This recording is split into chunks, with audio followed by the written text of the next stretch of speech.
Hello, everyone. Welcome to today's webinar. My name is Susan from SAT. Thank you for joining us for today's session that is hosted with our good partners, Whetstone Technologies, a division of Allen Corporation. If you have any questions throughout the webinar, please share them with us and we'll answer them at the end. Now, I would like to welcome Amanda Galini. She's the account executive at Whetstone, and Will Conklin is a product development manager at Whetstone. And let's get things started. Amanda? Yes, thank you so much. Today, we're going to be discussing data hiding and understanding the emerging covert threats. I am Amanda Galini, as you mentioned, and we have Will Conklin, who's our product development manager. A little bit about who we are. Whetstone Technologies is the cybersecurity division of Allen Corporation of America. We are a provider of software solutions and services that support investigators, analysts engaging in cybercrime investigations, and digital forensics and incident response activities. We have the research and development arm of our company is called Whetstone Labs. We perform malware research, develop a suite of advanced digital forensics and incident response tools, which we'll touch on a little bit later in the presentation. And just a little bit about how we're going to run this. Will's going to start us off by discussing the emerging covert threats, give us a few examples of that, and then I'm going to jump back in and give a brief overview of our suite of tools with you. And then Will's going to come back on and show you those tools in action. After that, we'll go ahead and open it up for questions at the end. All right, good afternoon, everyone. This is Will. As Amanda mentioned, I'm going to cover emerging covert threats. But first, I want to give a brief history of data hiding, as well as some of the different types of delivery systems that enable data hiding. The function of data hiding in benign mediums has been in use for many years, most notably during times of war in order to disguise sensitive information from enemy combatants. Today, advancements in technology have made data hiding a lot easier and increasingly more difficult to detect. Before we get started, I'd like to go over a few industry-specific terms that we'll use throughout this presentation. Most of us are familiar with the term malware or malicious software, which is any software that is designed with the intent to cause damage to, illegally extract data from, or restrict the use of a system or server. We'll be discussing malware as well as potentially unwanted programs that can be detected using one of our tools, Gargoyle Investigator. Note that none of our tools actually stop threats, but do allow investigators to detect the presence of something like spyware, ransomware, remote access tools, crypto mining, and cryptojacking. These tools are designed for forensic investigations, and it's not the same as an antivirus tool.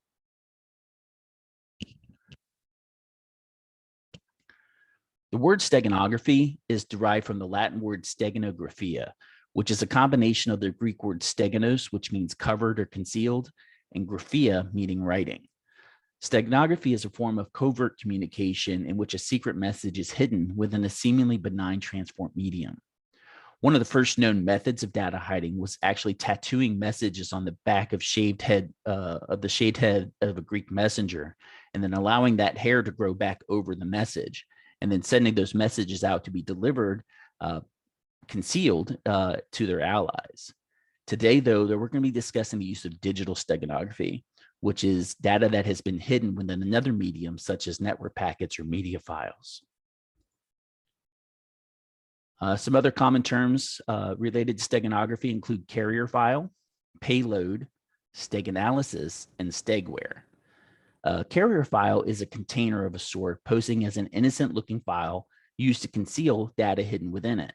For example, a carrier file can appear as a normal-looking JPEG image file, and an unsuspecting user can open this file as normal and will have no idea that there's actually hidden data embedded within that file.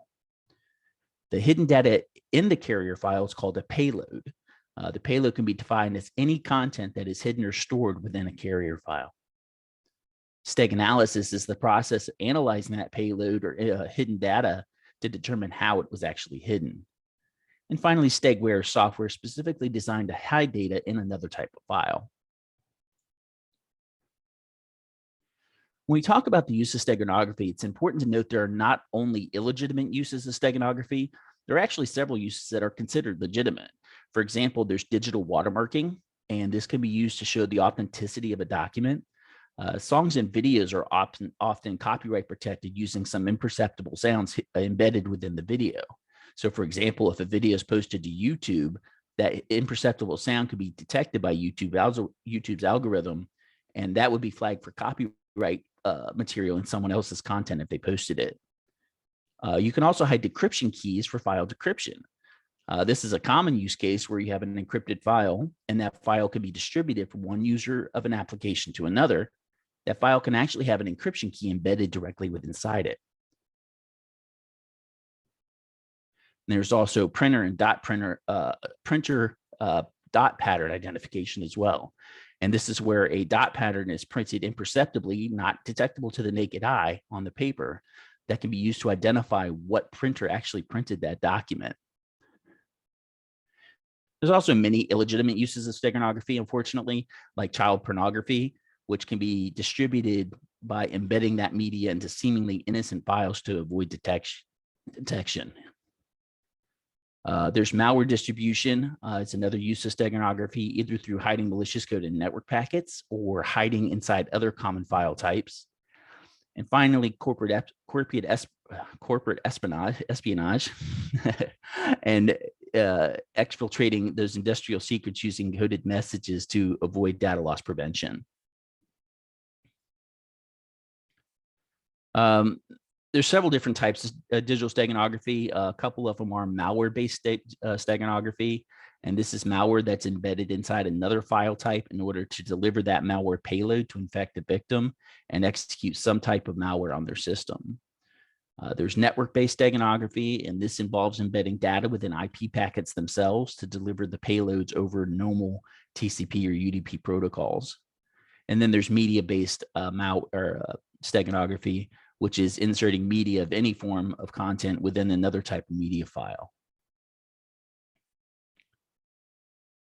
This slide depicts a couple of algorithms that can facilitate data hiding, such as data insertion, which is a very basic form of steganography that involves data being included in the header or at the end of a file marker. Data insertion can usually be detected using something like a hex editor to see those additions because they're very easily viewable. Then there's least significant bit, or LSB, where the least significant bit of values within the media can be modified to embed and is totally invisible to any unsuspecting user. And then there are, of course, more sophisticated algorithms that can be used, such as discrete cosine transform, in which the DCT coefficients of a file can actually be modified to allow data to be embedded as well. Some examples of malware campaigns that have used steganography include Olympic Destroyer, which received a lot of news a few years ago in 2018. And this is where malware was hidden within an image that was embedded within a Word document that was sent by email. Once the system was infected, it deleted shadow copies on the systems, event logs, and basically just tried to destroy the systems. Although the internal purpose was not to steal data, it could have accomplished that as well. It originated from a spoof national counterterrorism email address, and the malware was allowed to run by clicking on an image in a Word document to execute a PowerShell script. The script hidden within the Word document utilized an open source data hiding tool, and the script was then executed by the local system to begin destroying the systems it was able to infect. Zeus VM is a common malware that continues to be an issue to this day, and it's a Trojan that uses a man-in-the-middle attack to intercept banking information. This would allow wire transfers using authenticated credentials to be stolen. It would then alter the account balance of the target, so the owner would then see the account. It would look normal. The malware was embedded in an image that users would never have thought twice about opening.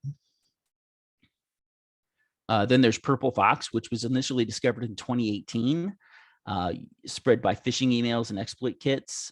It came back in 2020 and 2021 with an upgraded version of the exploit kit that used steganography to embed a local privilege escalation binary into an image.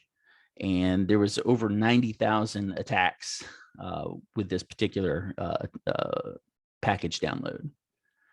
Most recently, this March of this year, the Assam police were able to uncover a jihadi sleeper cell that was using steganography to communicate with Al-Qaeda to perform recruitment and radicalism, as well as transferring funds using a fake Bangladeshi company. As I mentioned, I'd like to dive a little deeper into some of these. This is Olympic Destroyer. The Word document you see on the right there has an image of what appears to be text. And although the user can't tell what the image is without actually clicking on it, this was executed using PowerShell commands down below. PowerShell is another one of those threats that's very hard to detect while it's being executed, because if an organization has a need to use PowerShell in their environment, they can't really block it. This is a Zeus VM. This is the Zeus VM one. This is a JPEG that was used to facilitate this Trojan. As well, as soon as this file was open on the local system, it would begin execution. It's only an 800 by 600 JPEG, so it's relatively small.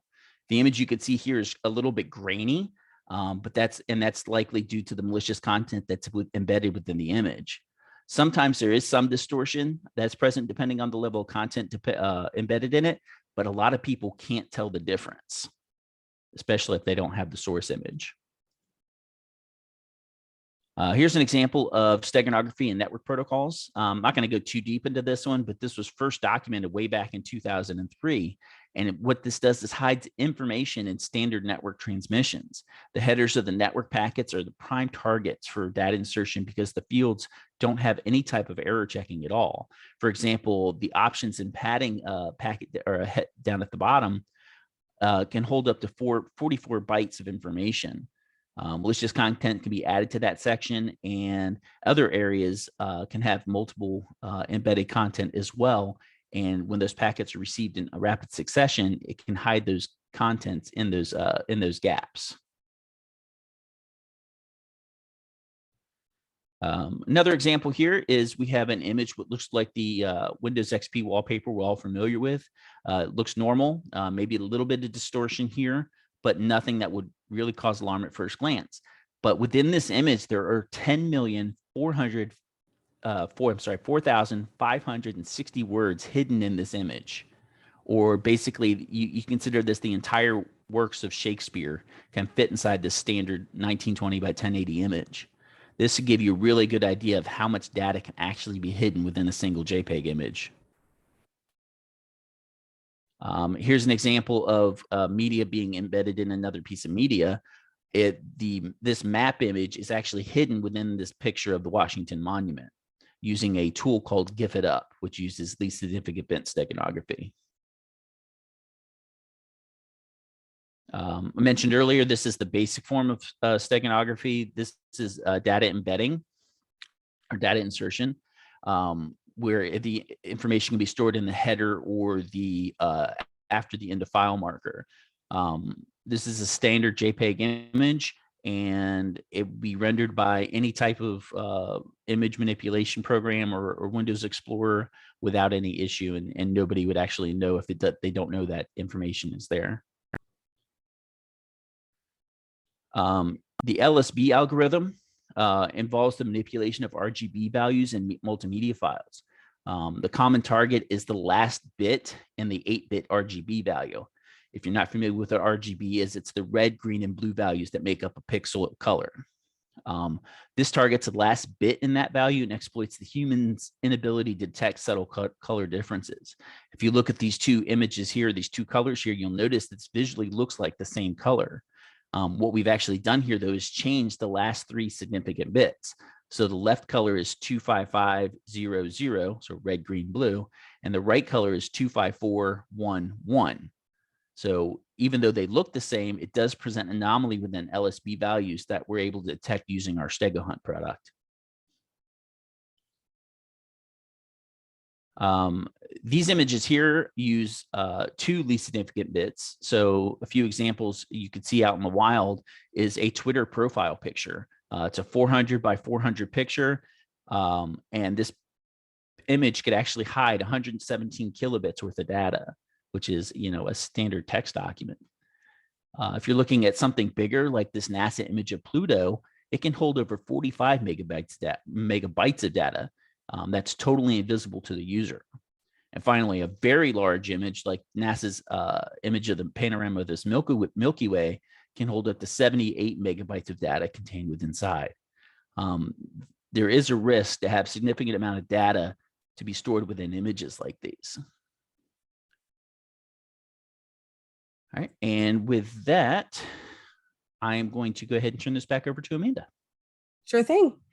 Thanks so much, Will. I appreciate you going over those for us. And like we said before, if you guys have questions about that, please pop them in the comments and we can discuss it a little bit later. As I had mentioned at the beginning, our research and development division of Whetstone Technologies, which we call Whetstone Labs, we have a team of developers there and malware analysts that perform malware research, and they also develop a suite of advanced digital forensics and incident response tools that support a wide range of investigative needs. Just in responding to an incident, performing a security audit, exposing steganography usage, or collecting evidence from live systems. Whetstone Labs has a repository of known malware that is segmented into 26 categories here that include anti-forensics, ransomware, spyware, keyloggers, and fraud tools, for example.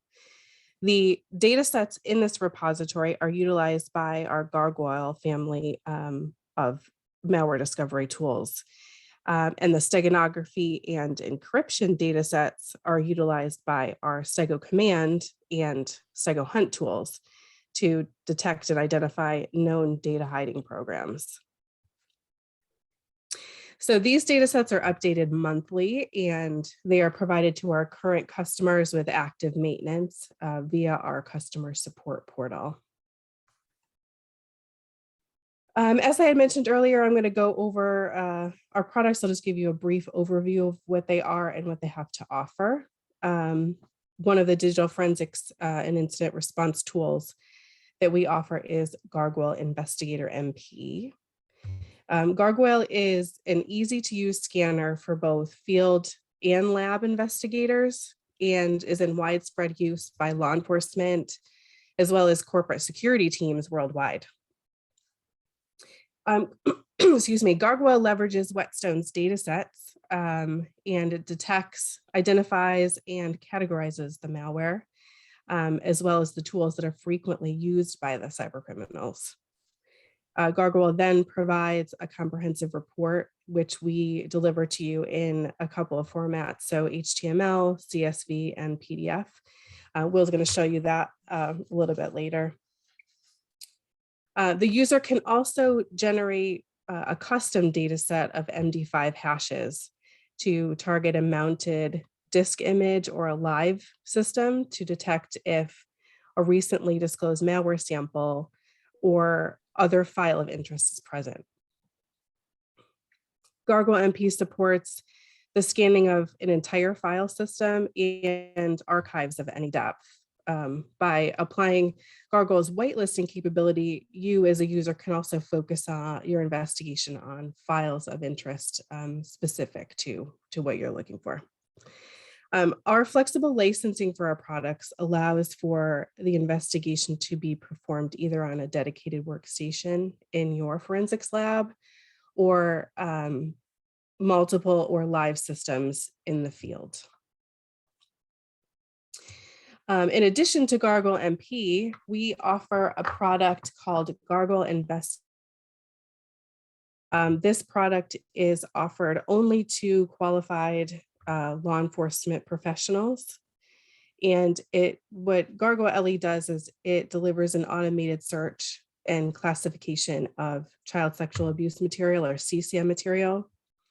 It supports a wide range variety of image types and the carving of images from many file types, including Microsoft Office, Adobe Acrobat, and archive formats as well. So Gargoyle LE provides the investigator with the ability to conduct an automated in-depth search and analysis of live and image systems and to detect the presence of CSAM materials, as I said before. Gargoyle LE utilizes Project Vic and their photo DNA technology. So it analyzes media on a system and carves multimedia files out of other files such as Word documents and PDFs. Excuse me. Next, we're going to move on to StegoHunt MP, our suite of steganography detection and analysis tools. So StegoHunt MP was developed and supported by subject matter experts here at Whetstone, and it's continually being enhanced and improved on for detection analysis and its reporting capabilities. We're often updating these. StegoHunt MP automates the identification of steganography programs on a suspect system and reports the probability that scanned digital multimedia files are carriers of hidden data payloads.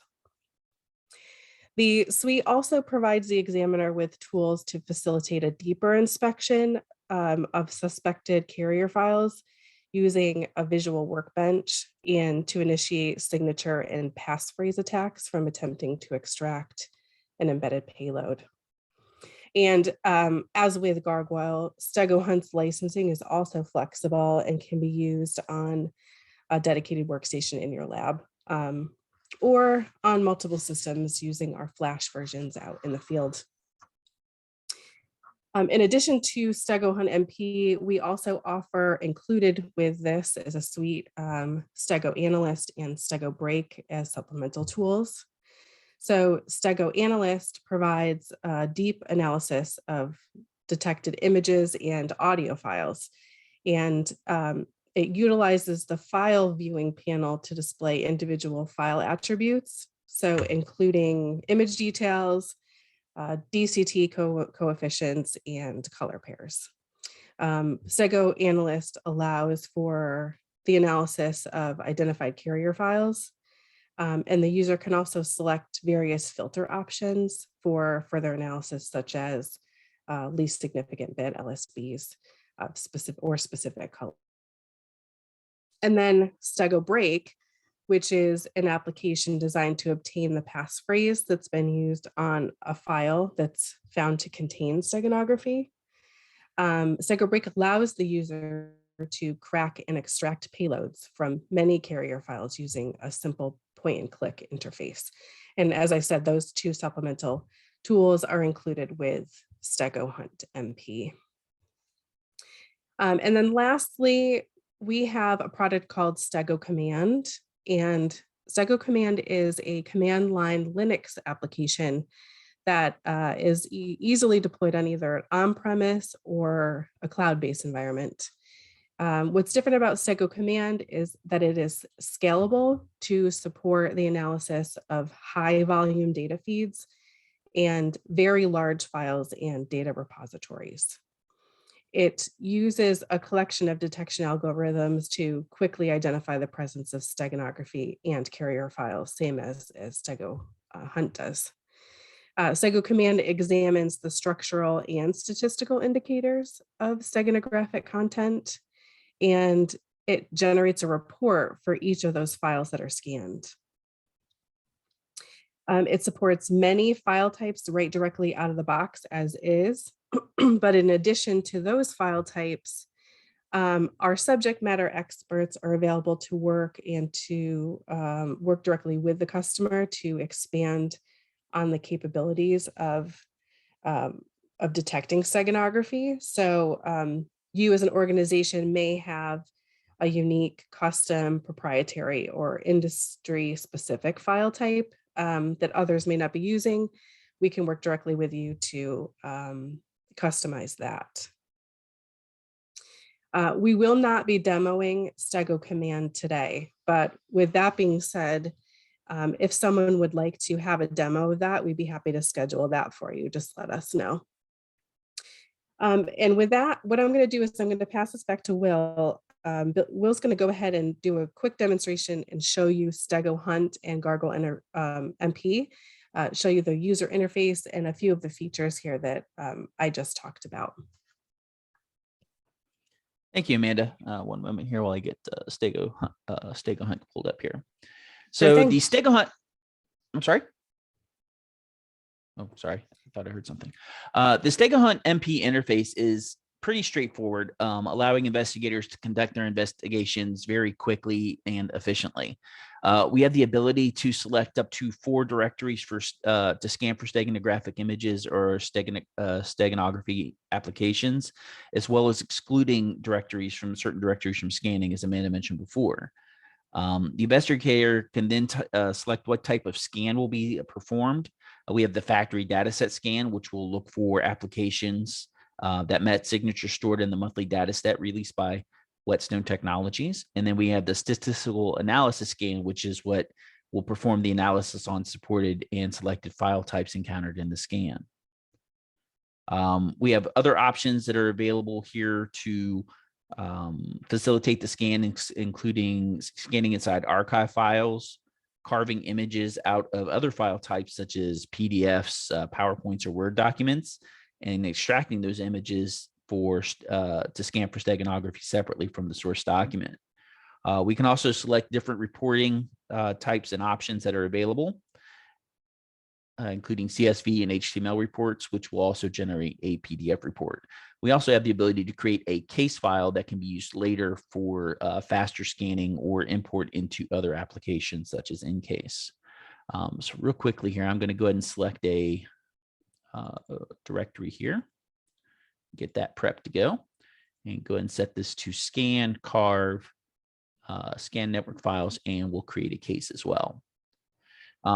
And just to note, we also have an extensive whitelisting option. You can add files specifically to a whitelist or add their MD5s to a whitelist. So those files will be excluded from the scan as well as the directory exclusion as well. Selecting scan is going to open up a scan details window where you would put information pertaining to the case that you're investigating.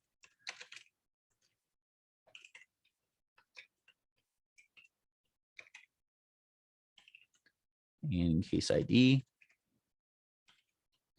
and any case specifics that you would be interested in putting into the report as well. Here you then select any type of files or file types that you actually want to scan and include in the report. Again, selecting PDF could increase scan time, but allows you to then carve those images out of PDF files as well. I hit start scan, and we'll notice that the information in the footer starts counting up and starts detecting any particular files suspicious or warnings. And very quick scan. This was a small subset of images, but even large scans take relatively short amount of time. The report buttons become active. So we have different reporting options, which include a CSV file. And bear with me here, I got to drag it over so we can show it here. CSV file includes all the information of the files that were included in the scan, directories, what type of file, what type of detections, hashes, and further information about the type of category if it was a data hiding program that was found. For example, here I have MP3 Stego, which would hide steganographic messages inside of MP3 files. Then we also have the HTML report, which is which contains detailed information about the scan, again, carrier and program detections and case-related information. So all the sensitive information is up here, all the information about the scan reports, the types of detections here. So this particular one had a steganography application, the MP3 scan, and several images that were detected, as well as having potential steganographic messages hidden inside them. So selecting on the application, you can get more information about where that was located, hash information when it was last used. And then scrolling down, you can see the various information on the images that were found as well. And again, selecting that information will give you more information about what was detected. And for example, here, this particular image had some LSB anomalies detected in it.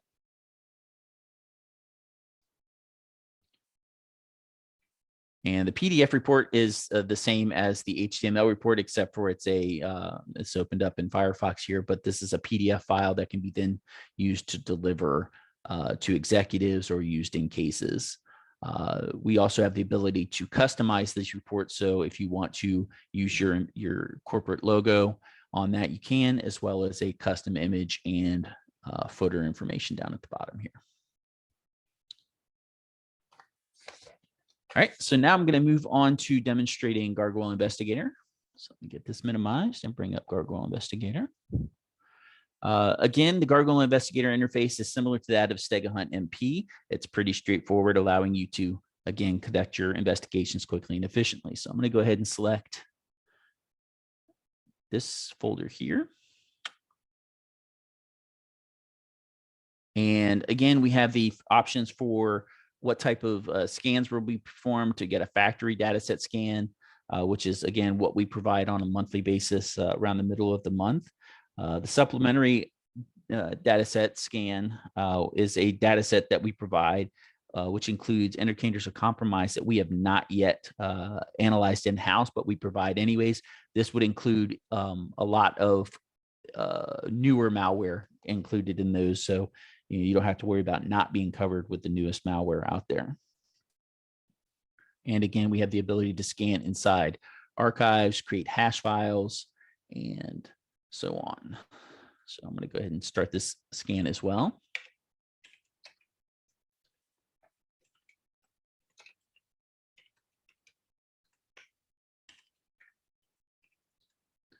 And again, you can choose what type of potential malware that you're going to be scanning for. If you're looking for a specific thing, like you're not worried about botnets in your environment, you can uncheck that and you can exclude that from the scan as well. So again, I'm going to go ahead and hit scan. Again, it's very quick scan. You get a really quick indicator of how many potential threats there are in this particular folder. So it's completed. And again, we have the HTML report, which then again gives you information about the system and the type of scan that you performed and the detected results. So for example, here I have some anti-forensics tools, which are used to evade detection, keyloggers, peer-to-peer. So one thing to realize about Gargoyle Investigator is even if you use BitTorrent legally or it's a legitimate application, we still report on it because it can be used maliciously as well. If it's something that you do not want to scan on, so for example, you use BitTorrent regularly, let me pull that up again. If you use BitTorrent regularly for legitimate purposes, you can whitelist it by the hash or by the name. So clicking on the icon here will copy it, and then you can go to the whitelisting tools, create a program whitelist, and paste it in there. Add it to a global or local whitelist, and add it. And then on the next scan, BitTorrent will not be reported on as well. And one thing I didn't show before, but we also do have logs that are available or that are generated as well that gives all the same information and just provides that in a very quick, easy text format for ingestion into other applications or SIMs. All right, and with that, I am going to go ahead and pass this back to Amanda. Okay, thanks so much, Will. I appreciate that. I do see that there's some questions coming in here. I'm going to try to answer these the best that I can. The first one is asking if Gargoyle LE can be offered to enterprise customers, and the answer to that, unfortunately, is no. Based on the material, it has to be a qualified law enforcement professional in order for us to sell the product to you. The next question here is it possible to add custom file types that we can look for from StegaHunt? And the answer to that is Stego Hunt is not customizable as Stego Command is. But if there's a specific custom file type that you're looking for, maybe you can send that off to us. We have that in our pipeline of something that we're adding in the near future, but I'm not quite sure about what file type specifically you're looking for. Okay, let me just read these other here. Is a list of file types for both Stego Hunt and Gargoyle installed with the software, or is there a database that we need to download them from? And then secondly is, if so, how often is the database updated? So when you purchase Stego Hunt or Gargoyle MP, you will have access to the latest data set download. So if you purchase a Flash version, for example, it will come already ready to go with the latest and greatest data sets. We are continually updating that database, but we only post it live for people to download once per month. That is generally put out around the 15th or around the 15th of each month, and then we send out a notification once that's available. But as Will had mentioned before, if there is a threat that just came out and it's something that you want to look for, you can always generate a custom hash for that to scan. Okay. Someone asked what is the percentage of success while using the tool on CSAM?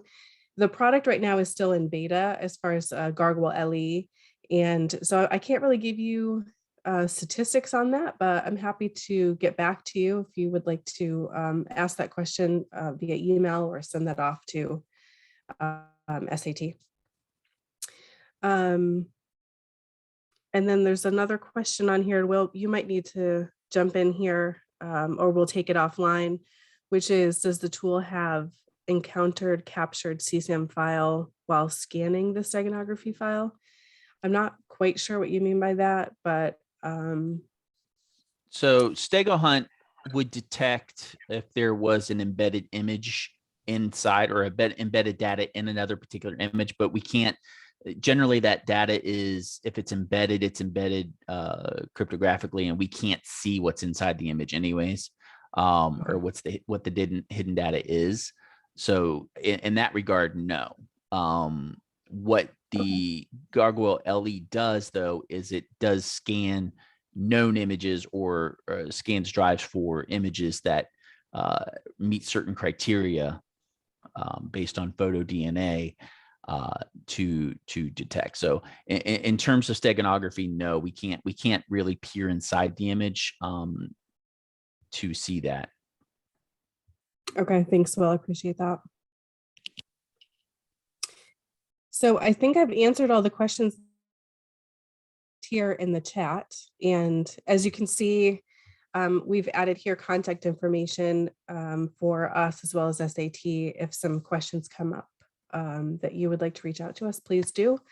Or like I had mentioned, if you would like to do a private demonstration of any of the tools as well as Stego Command that we did not show today, we're happy to do that for you as well.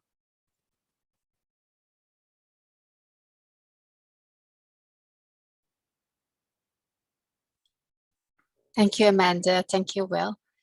Thank you, everyone, for joining us as well. If you have any questions, maybe we can stay online for a minute or two, Amanda. Would that be okay? Sure thing. Yeah. Yeah, of course. Yeah.